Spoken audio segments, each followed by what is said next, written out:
Okay, welcome to the latest podcast, should I say. This is as raw as you can get.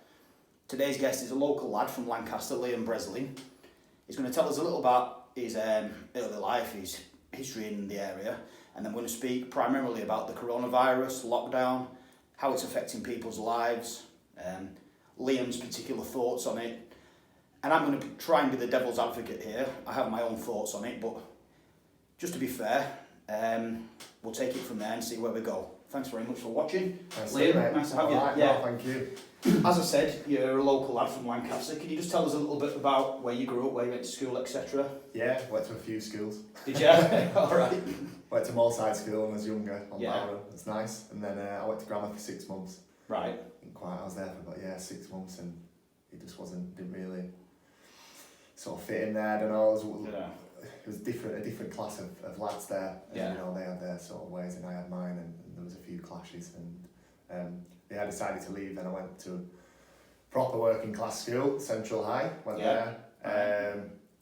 Then And your age is, Liam? Just so people are watching it. You're 28 now. 28, yeah. I had some great times there. I'm still mates with really good friends with a lot of the teachers as well. Yeah. So there was good resonation there with the teachers and some good mates that still have now.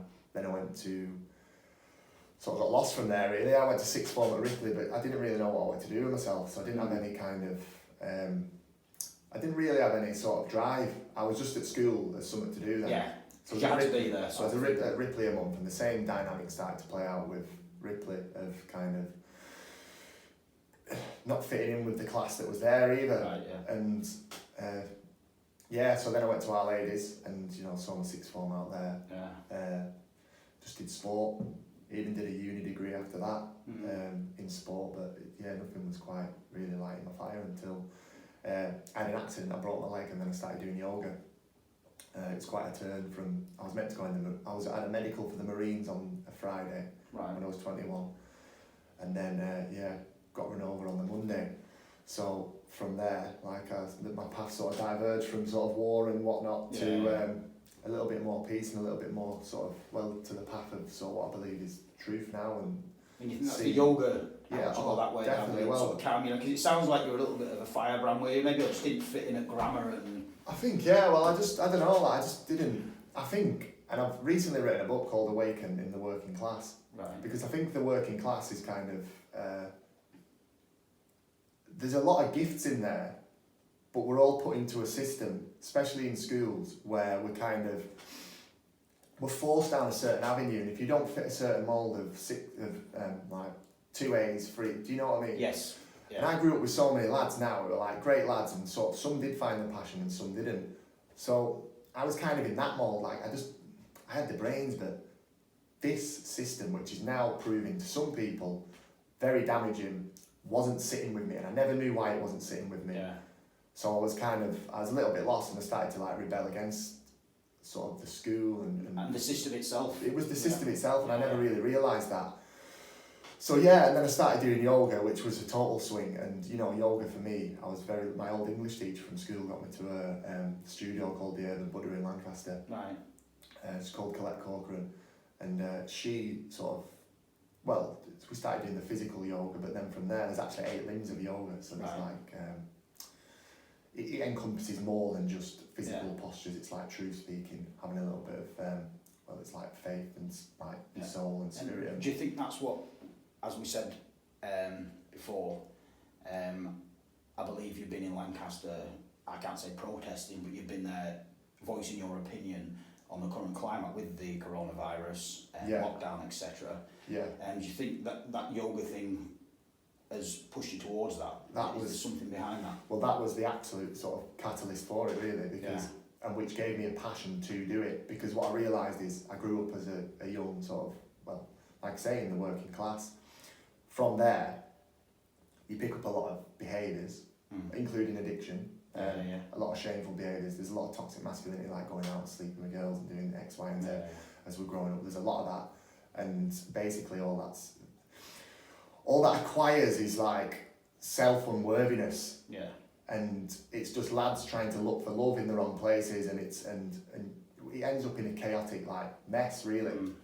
So I sort of had my crash, and then from my crash, I learned so this goes into more of a spiritual aspect, and I do believe for what's going on now in the world, without a doubt, we need to have some sort of part in us that has a connection to a spirit, a soul, or a higher intelligence, whether that's our unconscious or whatever, subconscious or whatever you want to call it. Because if we don't have that, then the system that is there to eat us up and manipulate us will fill that hole for you. Yeah. We're left at the mercy. Yeah. We're robots, so we need that connection. So this system then, let's just go straight. Let's cut to the chase. Yeah. Let's start with the lockdown then. Yeah. How do you think that's affected you and primarily the nation as a whole? What do you think? Do you think the working classes are suffering more than those, the upper classes, if you will? Because it's all about money as well at the end of the day, and people losing their jobs, the sanity, missing the families, etc. What are your thoughts on that? Well, it's all about, sort of linking to just what I was saying quickly. We're like I say, we are at the mercy of that because we don't feel empowered in ourselves. When we remove all that shame from that, that's the system eats us up. It creates all this negativity in the human, and then we rely on the system too much. So because we're relying on it, then when we're sent these boundaries that are now pushing people, so these boundaries have always been there, but we're only just getting to a boundary where people are saying, hold on a minute. So for me, things were always ringing, things were always kind of ticking away about the system, as I've said. And from when the statistics started to come out, I started to speak out, this was about 6 months ago. The first one was, and people slate him because he's not a professor, he's called Andrew Kaufman. He's also a microbiologist, so he'll do for me. Yeah. He's basically talking about the testing system. The testing system, so we've got, they say this is the virus, this is the PCR test. So that's the full virus. If they tested for the full virus, they could test for the coronavirus. We'd have a lot less numbers. They can't do that. Yeah. So we're testing for one part of the coronavirus. Yeah. So this part that they're testing for is in numerous other things. It's in the body from old diseases. It's in the body. It's people have tested bananas and sent tests back. People have sent fresh air and had positive tests. The creator of this test actually said, like, this shouldn't. Do not use this for the virus, for a virus like the coronavirus. I think he's dead now, to be fair, but he was saying it shouldn't be used for the numbers that they are. Didn't die of coronavirus, did he? No, No, but so the testing is like flawed, especially, and then I started thinking, all right, well, they might be doing the best. So then we see on the BBC News and the media, so why are we recording all deaths 28 days on a test as reliable as this, as inaccurate, all deaths within 28 days of a positive test, even if you've had a car crash, even a secondary cause will go on it, COVID-19, which is then used in the statistics. Yeah. That sounds to me like you're trying to bump statistics up. Yeah. Well, just on that point there, I was watching, I don't really like the BBC News, but I watched it the other day, and there was an expert on there, and she said, if you broke your leg and bled from it, or got gangrene or whatever, died from it, and had COVID, the COVID couldn't be affecting you, it's asymptomatic, and you died with a broken leg, they would record you as dying of COVID. Yeah. Does that ring true? That's what you're saying? Yeah, that's what's being said, and that was being said sort of 6 months ago, and there was even there was one guy in America, and he came and spoke out. I can't remember his name. I can't remember his name. It's out there. Probably find it and tag in some comments. Yeah. They were getting letters off governors from states saying that. So first of all, no autopsy. So we haven't had an autopsy for COVID-19 to see if people die. We're just guessing. And for what was I going to say then? Even if you haven't done a test and somebody hasn't tested positive, you must record it as a coronavirus death, even if there hasn't been a test and you might suspect it.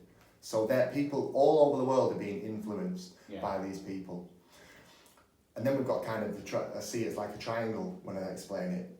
So you got the CDC, so the Control and Prevention of Diseases. These are American, but these are your big ball players. I'm sure I get this right. So the CDC give out the advice. The CDC are funded by the people who create tests and medication and ventilator systems. So the CDC the CDC are the spokespeople for how dangerous something is, and the people telling them how to behave, the people giving them money and advising them, are the people that profit from these diseases. So we have motive, but we have more motive as well, because on top of that, I'll rewind in a second about something else. Yeah, carry on. So on top of this motive, we also have a severe crisis of population in the world. Yeah, it's as simple as that.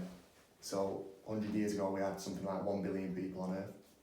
All of humanity, so tens of thousands of years to get to 1 billion. From 1 billion, we're now on 8. Questions have been raised by certain people who are heavily involved with the pharmaceutical industries. Would that be, I'll just say one person I know who's spoken about this is Bill Gates. So Bill, his wife, is it Melinda or Miranda or something? Melinda Gates. Yeah, Melinda, yeah. So Melinda Gates, Bill Gates, like they are all heavily involved. They say that they're donating money to these things, but they make a lot of money from them, and his CV is an absolute atrocity. So yeah, you've got these people who, and listen, the guy's done press conferences about depopulation. He's openly said we need to depopulate by 15%. This is a man who follows through with what he's going to say and what he's going to do. Like, this man's on a mission, make no mistake of it.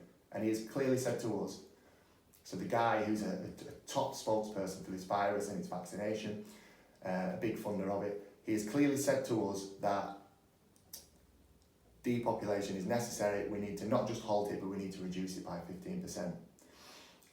And we don't have time to lose. In this presentation that he did, someone put their hand up, this was 3 years ago, and said, have you seen the film Contagion? So Contagion is about a virus released to depopulate the world and control people. All started laughing. So the idea's there and the motive's being clearly spoken.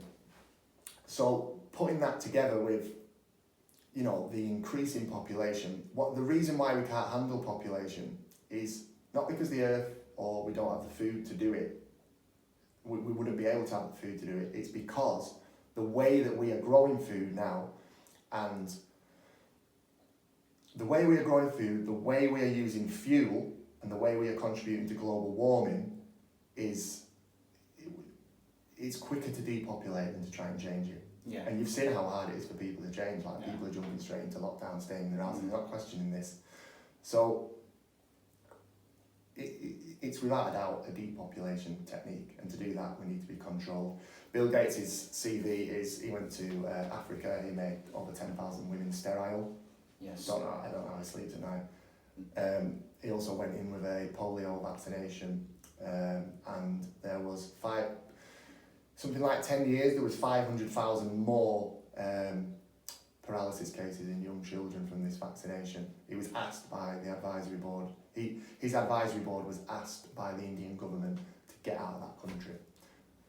So it doesn't... sorry. Yeah. So on that note then, are you kind of erring to the side of saying this is a man-made virus, if it is a virus at all? Do you think it's man-made in a way? I don't know whether they're taking advantage of it or... Possibly, yeah. I don't know if it's been... To be honest with you, like I say, I think we need a virus.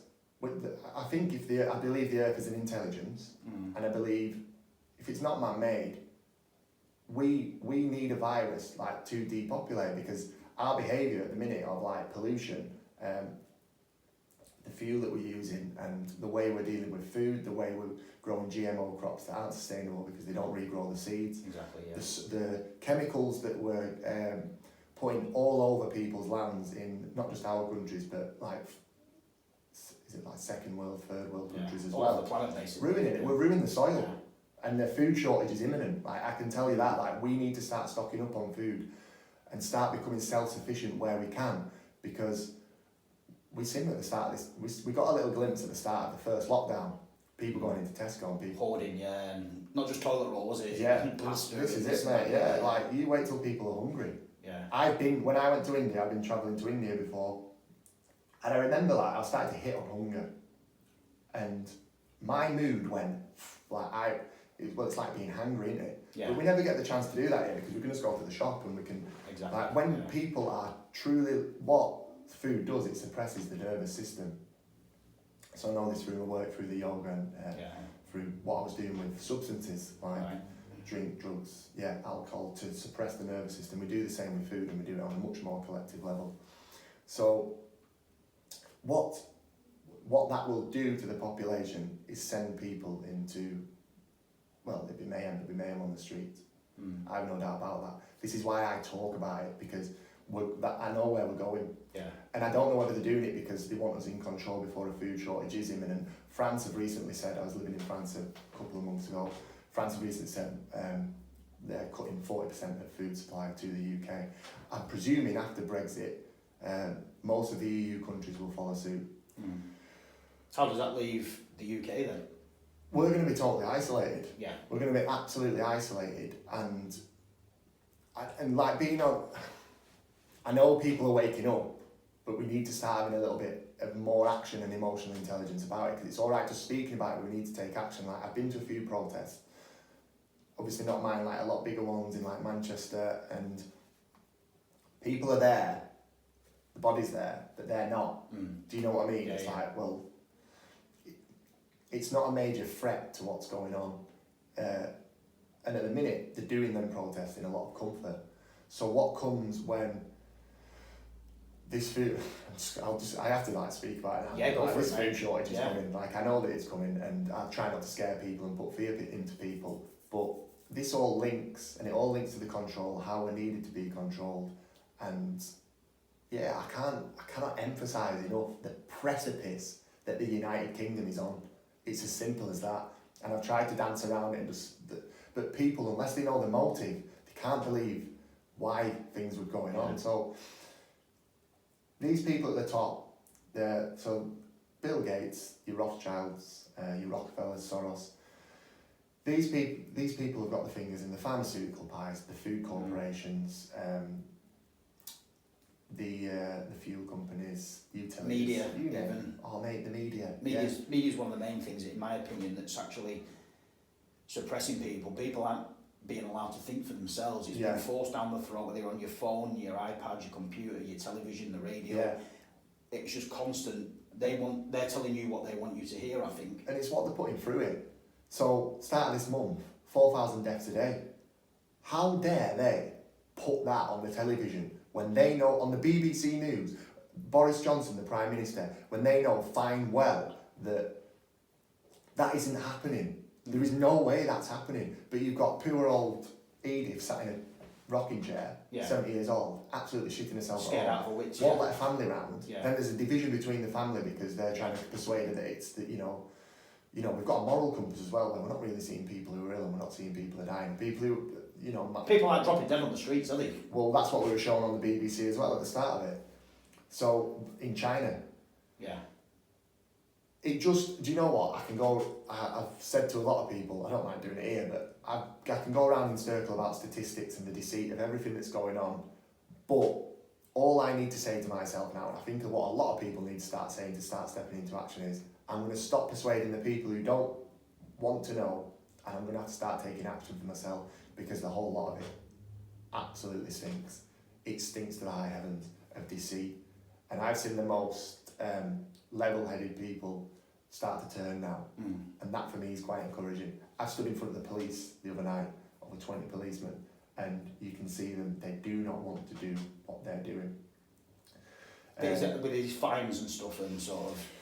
Yeah, so there's fines. The fines are unimplementable, they're unlawful. They know that. They're a scare tactic. The fine, the £10,000 fine is the £10,000 fine is the 4,000 deaths a day figure.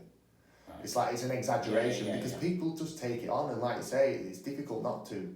And so, it's all pure fear. Like so there was a group of us who went to a common law meeting, and common law is going to be like vital in the fight against this. How does that, just for people who don't know much about common law, could you just go into it a little bit further, please? Yeah, well, I'm not an expert, but I've been to a few sessions with a friend called David Edelman. He's brilliant. He's an ex-lawyer, and he's gone rogue with common law. Yeah. common law is it's our moral compass. So our moral compass is don't beat people up, don't be horrible to people, don't breach the peace, don't burgle people's houses. Do you know what I mean? Like, common law, common sense then, isn't it, really? It's the law of common sense. Yeah. What happened from that? So we used to have we had laws of common sense, and that came from the tyrannical rule of King John. And the Magna Carta. The Magna Carta, yeah. And I know people say that the Magna Carta is not relevant now, but there's still a standing of, there is still a standing of what I'm about to explain. So basically, King John he was tyrannous and he was charging people all sorts of money. The people rebelled and said, look, they couldn't even eat fruit from the forest because it was the royal forest. So what I see now is like we're trying to eat the fruits of our freedom. It's pathetic, like you get in your house. We've been brainwashed so much by these high statistics that we've got to sit in the house or choose not to.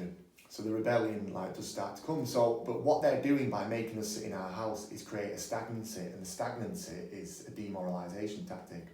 And like I said, the moral compass. So if you take us more away from our morals, I point to my heart for a reason, we know what's right and wrong. They take us away from our morals, and slowly we, like I was saying at the start, we become more reliant on them, and we give our morals away because we feel unworthy, which is what I was doing, when taking drugs, toxic masculinity, all that sort of thing. So, and which is why I speak out with the working class in Market Square and people, because I want them to realise they're not unworthy. They're always worthy of taking their own morals back. So what came introduced was like a contract maritime law. And the contract maritime law slowly just started taking, this is what the police act upon, where it's not a breach of the peace. They sort of started slowly taking more and more power because we got lazier.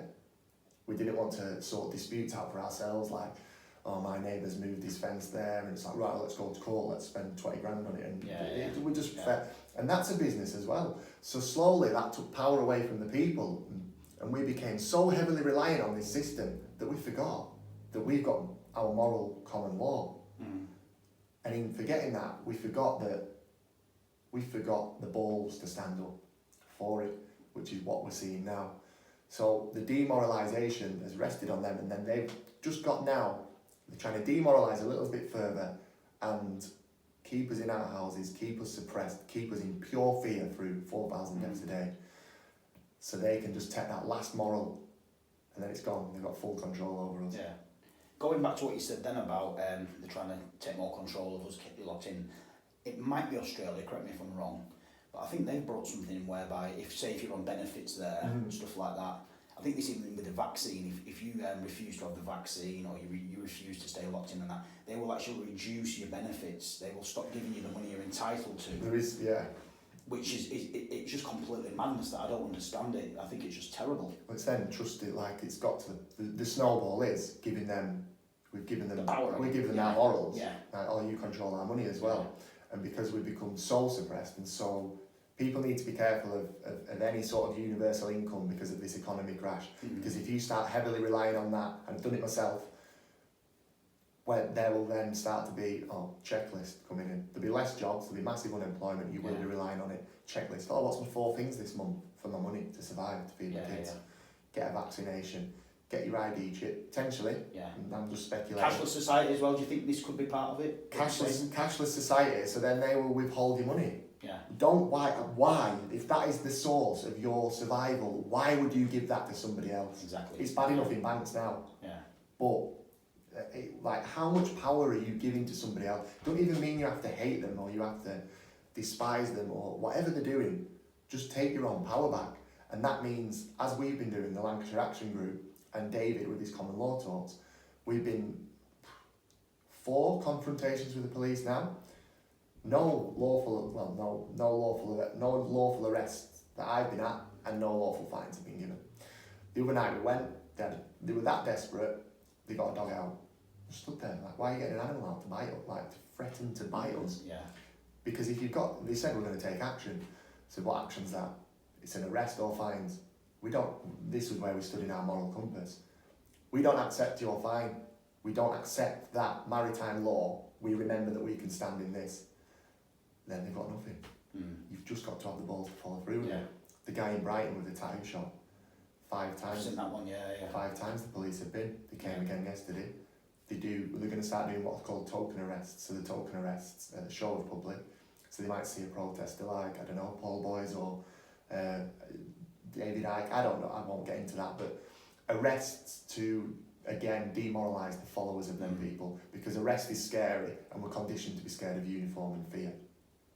So this guy from the tyre shop was arrested, he was taken around the corner and de-arrested. The show was done. Yeah. This is a stage. Now, so that's like a propaganda thing for them as well, is it? He was arrested on camera and stuff. But did they put that out, him being arrested on camera? Did they show him being de-arrested? well, he was arrested on camera, yeah. Yeah. I've seen the videos, yeah, and then he's back and he's shot 10 minutes later. So Yeah. that's all happening, and it's the same as like imagine the drama if we'd have all scared ourselves the other night and we stood there and they say, right, we're giving a fight. If anybody would have entered into a verbal contract with them, so you enter into a verbal contract, you do not have to answer any questions if there hasn't been a crime committed. By the police? Yeah, By the police. You can't say the coronavirus guidelines are a crime, because they're not a crime. They're not if you don't got consent to it, you do not wish to stand under that law, come and stand under this one. We've just never known this, and I used to walk, police would come to mum and dad's house, not all the time, like just it's like, oh, come in, yeah, let's sort it out. Or first time I did a protest, I said, I will work, this wasn't me giving them what's called joinder, which is an agreement to work with them. I wanted to inform them that sovereignly I will be doing a protest, like you're not going to stop me doing that. However, I understand you're a corporation, a business, and it may be in your best interest to have a presence there. Just normal, like they took that falsely took that as me saying, can I have your permission for a protest? I wasn't doing that. So I was trying to be civil. He came out to mum and dad's house. You're not having a protest. You will get a £10 fine. No, like that wasn't. I wasn't offering you that. I was offering you to work with. Yeah. But wasn't entering into any contracts with them police. So as soon as you enter into them verbal contracts, you're under. They say words like, "Do you understand? Do you stand under me? Do you stand under this law?" It's crazy the power that has had, and now people can say, "No, I do not consent," as I've done from the beginning. And imagine if they did start speaking at these protests, and then there'd be like £10 fines, arrests, and well, it can all be avoided if you've got the balls. Right, I understand that, and a lot of people watching this will understand it's in videos and stuff on YouTube and social media. Now, on the other side of things, we said we're going to be quite impartial myself. Of course, yeah. There's those people who'll say, well, those that go to these mass meetings and gatherings are spreading the virus, they're putting our parents, grandparents at risk.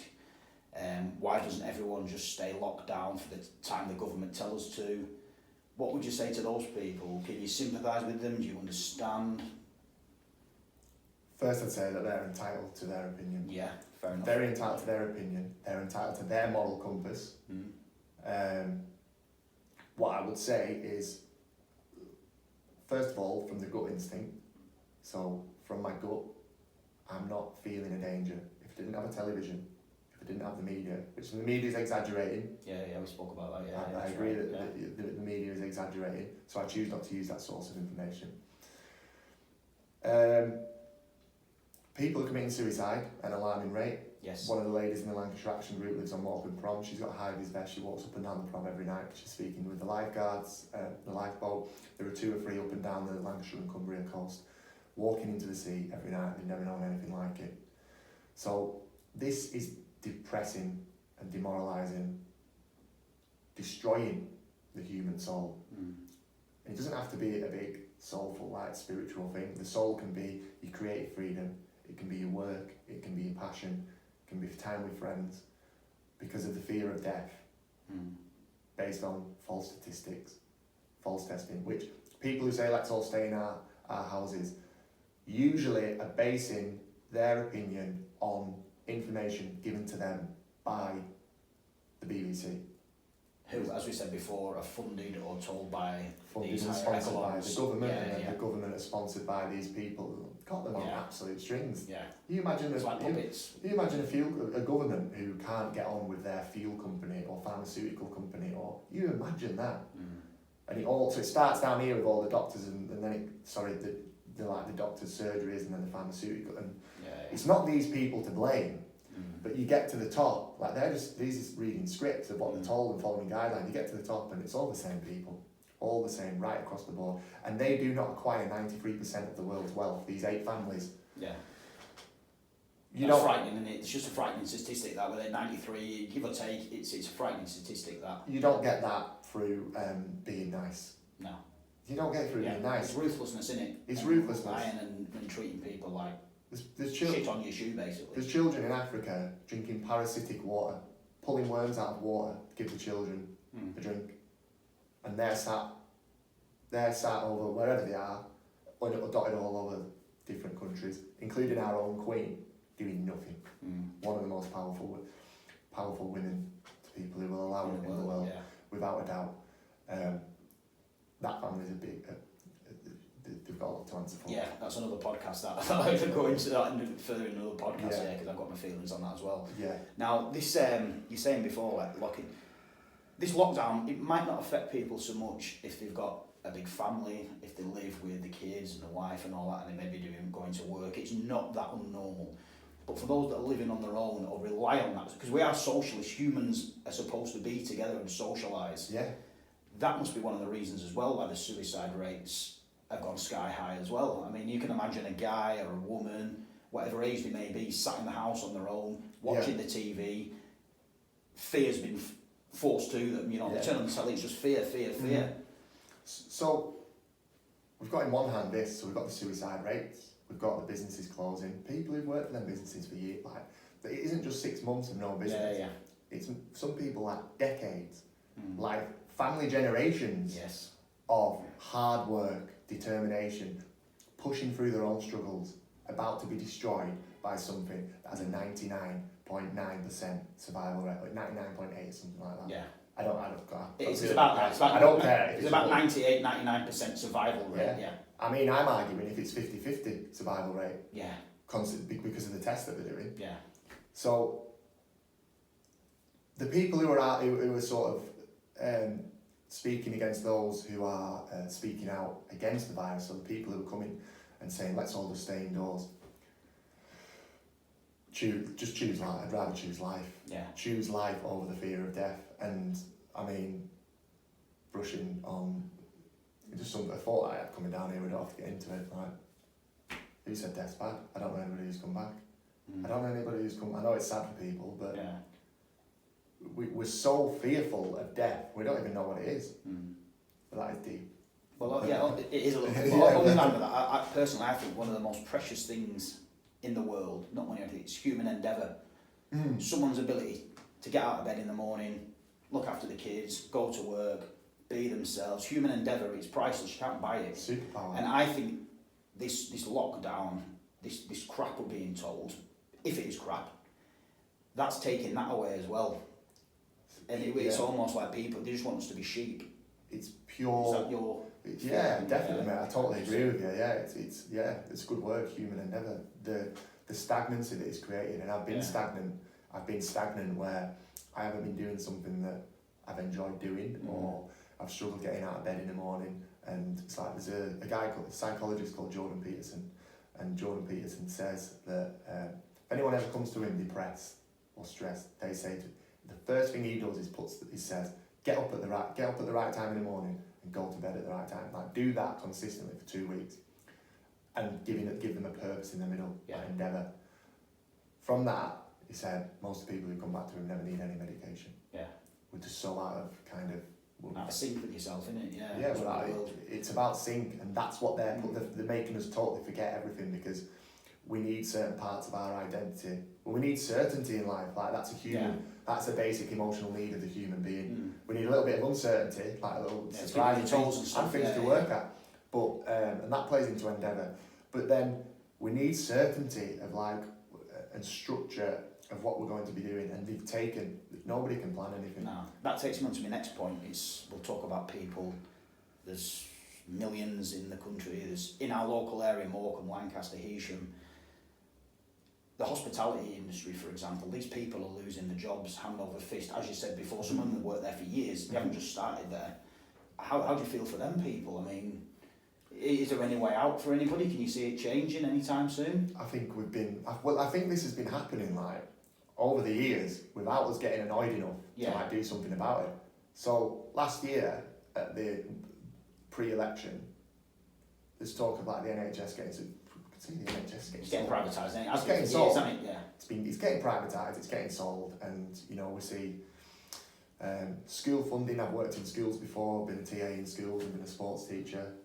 Absolutely ridiculous workload that them teachers have got. They don't finish at 3 o'clock like people saying get 6 week holidays. Yeah. They are at it till 10 o'clock at night marking books.